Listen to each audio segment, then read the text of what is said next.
Hi everyone, today we are going to discuss Yasmine and the questions surrounding Yasmine's case. So now Yasmine is your client. What other diagnosis fits Yasmine's case? So I would diagnose her as a binge eating disorder along with her depressive disorder recurrent and remission. This is because she exhibits all the symptoms related to binge eating disorder, which include eating large amounts of food in secret, uncontrollably, despite not feeling hungry.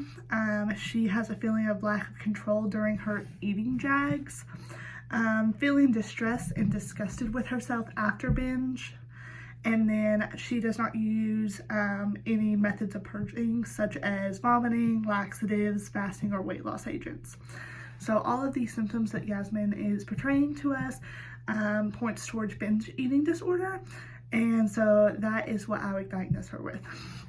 So as you were initially reading Yasmine's case, what other eating disorder diagnoses were you considering other than the first one?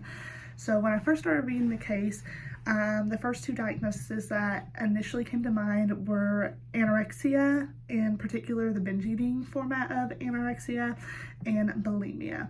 And that's just because both of these include binge eating, and so when you hear that term, they can all be associated together. And why did you end up choosing the one you assigned in A over the other ones you were considering? So, I immediately ruled out bulimia when I saw that there was no purging present.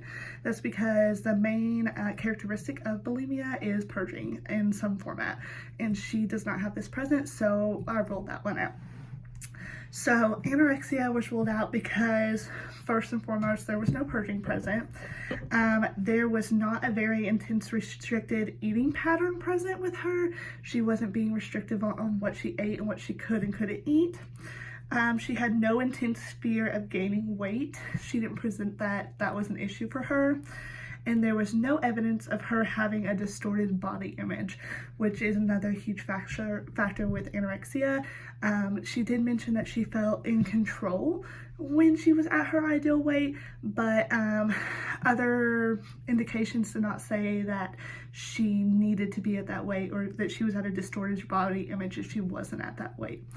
So all in all, Yasmine, as her professional psychiatrist, I would diagnose her with binge eating disorder just based on the symptoms that she portrays.